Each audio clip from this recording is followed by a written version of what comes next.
Ya, oke. Oke, assalamualaikum warahmatullahi wabarakatuh. Waalaikumsalam warahmatullahi wabarakatuh. Saudara-saudara sekalian, juga saudara seperjuangan setanah air, kami dari Forum FKP3, Forum Komunikasi Purnawirawan untuk Persatuan dan Pembaharuan, ya, terdiri dari ratusan orang, tetapi perwira tingginya kurang lebih hampir 200 orang. Pada hari ini kita konsolidasi di rumah kediaman saya, ya, lebih tepat lagi di Museum Bang Yos, ya, untuk menyikapi situasi dan perkembangan terakhir di tanah air, khususnya pasca pemilu tanggal 14 Februari 2024. Ya. Nah, apa yang kita hasilkan pada konsolidasi ini nanti akan dibacakan oleh Jenderal Purnawirawan Fahru Rozi, mantan Menteri Agama. Saya persilakan. Cukup satu alat, pekerjaan jadi cepat, harga nggak sampai 200.000. Coba. FKP 3, Forum Komunikasi Purnawirawan TNI Polri untuk Perubahan dan Persatuan dalam menyikapi Pemilu Presiden 14 Februari 2024. Assalamualaikum warahmatullahi wabarakatuh. Salam sejahtera untuk kita semua. Sehubungan telah terlaksananya tahap pencoblosan dalam Pemilu Presiden 14 Februari 2024, FKP 3 menyampaikan hormat kepada seluruh rakyat Indonesia yang telah berpartisipasi dalam pemilu tersebut dengan penuh rasa tanggung jawab. Kami sampaikan juga hormat kepada jajaran pemerintah pusat, pemerintah daerah, KPU, Bawaslu, dan seluruh aparat keamanan yang telah melaksanakan tugasnya dalam pelanggaran pemilu presiden di seluruh wilayah Indonesia dan di perwakilan luar negeri dengan beberapa catatan yang sangat perlu menjadi perhatian. Menyikapi perhitungan suara pemilu, kami sampaikan hal-hal sebagai berikut. 1. Kami akan menerima hasil perhitungan suara yang nyata atau real count yang diperoleh dari pemilu yang jujur dan adil. Kedua, kami yang bercita-cita menjadikan pemilu 2024 antara lain sebagai momen memulai zero corruption, penegakan hukum tanpa pilih bulu, membangun sistem pengawasan kinerja pemerintah dengan mengefektifkan fungsi pengawasan DPR dan seluruh komponen rakyat yang kritis, memberi beberapa catatan sangat buruk terhadap pelaksanaan pemilu presiden 2024 sebagai berikut.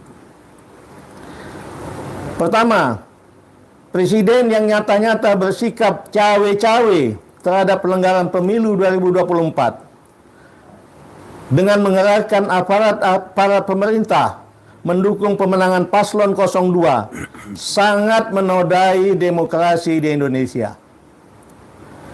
Kedua, pemunculan nama Gibran Rakabuming Raka sebagai calon wakil presiden 02 yang dilakukan melalui rekayasa hukum yang sangat memalukan dan langsung disambut oleh KPU tanpa lebih dahulu menunggu revisi peraturan KPU telah nyata-nyata telah mengkhianati konstitusi.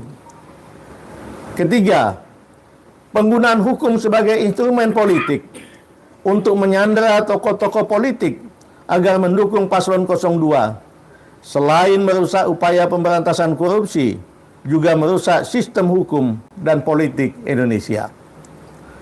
Keempat, kecurangan oleh petugas-petugas KPU dan jajarannya, serta pendukung paslon tertentu yang dilakukan secara terstruktur, masif, dan sistematis telah sungguh-sungguh mengkhianati demokrasi dan konstitusi serta membahayakan eksistensi dan keutuhan Negara Kesatuan Republik Indonesia.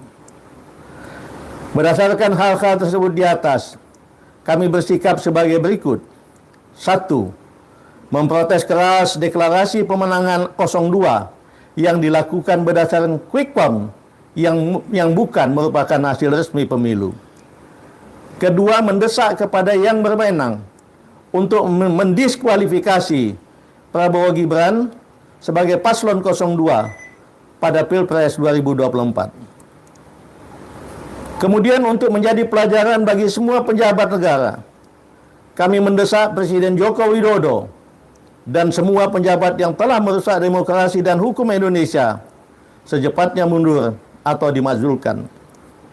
Semoga Allah Subhanahu wa taala, Tuhan yang Maha Esa, meridhoi niat baik kita bersama untuk membangun Indonesia sesuai cita-cita yang tercantum di dalam pembukaan Undang-Undang Dasar tahun 45.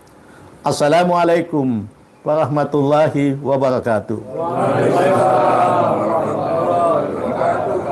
Jakarta, Museum Bang Yos, tanggal 17 Februari 2014.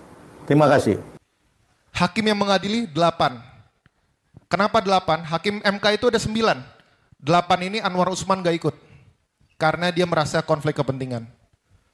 Lalu di gugatan yang terakhir, gugatan ini bukan menurunkan, tapi tetap 40, cuman jika ada seorang calon yang pernah terpilih melalui pemilihan umum, maka dia juga bisa untuk mencalonkan.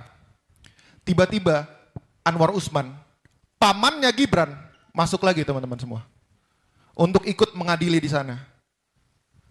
Gugatan itu dibuat oleh seorang mahasiswa di Solo. Dan di sana dia secara eksplisit bilang bahwa tujuan dia menggugat adalah agar Gibran dapat melaju di Pilpres. Bukan alasan lain. Demi Gibran. Teman-teman bisa cek, putusan 90 MK. Demi Gibran. Maka kemudian, gugatan itu dikabulkan oleh 5 orang hakim, termasuk pamannya Gibran. Di dalam putusan ini dibilang bahwa jika seseorang yang pernah dipilih melalui pemilihan umum tidak dapat maju dalam pemilihan presiden, maka itu adalah ketidakadilan yang tidak bisa ditolerir, teman-teman semua. Sungguh memalukan bagaimana hakim kita menilai ketidakadilan yang tidak bisa ditolerir adalah dengan melanggengkan politik dinasti di Indonesia, teman-teman semua.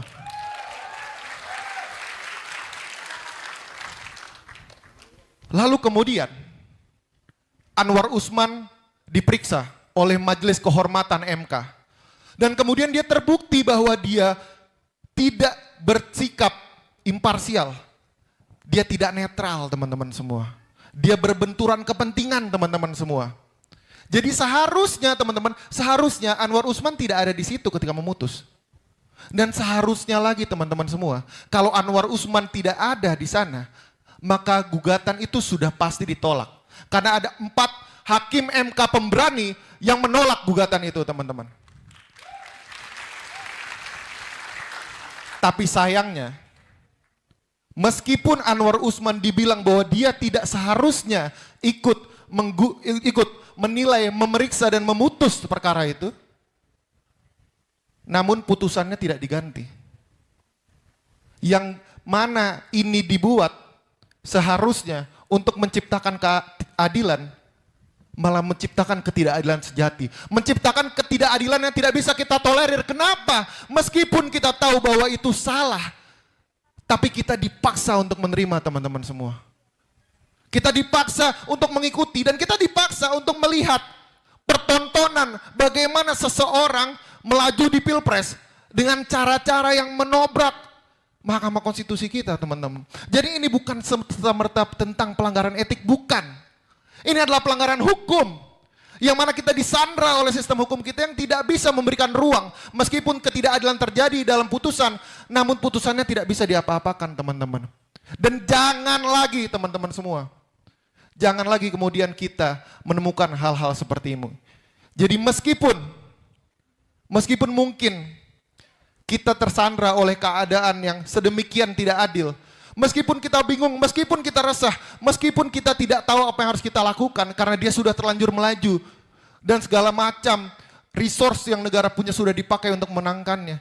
Jangan sampai teman-teman semua dapat di hati teman-teman merasa rasa tidak mampu untuk melawan.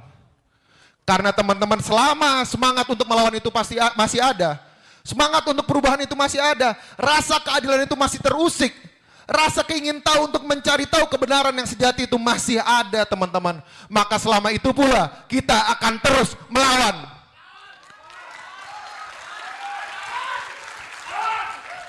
Teman-teman, saya di sini hanya ingin membuka bahwa sejak awal pencalonan, bahwa sejak awal pemilu, bahwa sejak awal pilpres ini sudah diinisiasi, sudah dimulai oleh ketidakadilan, oleh rasa-rasa keserakahan untuk terus berkuasa, oleh rasa ketidakpuasan atas keinginan-keinginan yang terus diminta, terus diceruk, dan terus dicari, teman-teman semua. Ini hanya pemula, teman-teman. Dan di sini kemudian saya ingin sedikit mengundang rekan saya, bahwa ini rekan saya ini adalah seorang peneliti hukum dan hak asasi manusia. Jadi ini bukan hanya serta-merta mengenai siapa yang tim ses, siapa yang simpatisan, bukan. Ini masalah ketidakadilan. Dan masalah ketidakadilan itu tidak memandang bulu. Siapa yang tim, siapa yang bukan. Siapa yang simpatisan, siapa yang bukan. Siapa yang mencoblos, siapa yang bukan. Rasa ketidakadilan itu tumbuh di hati kita semua.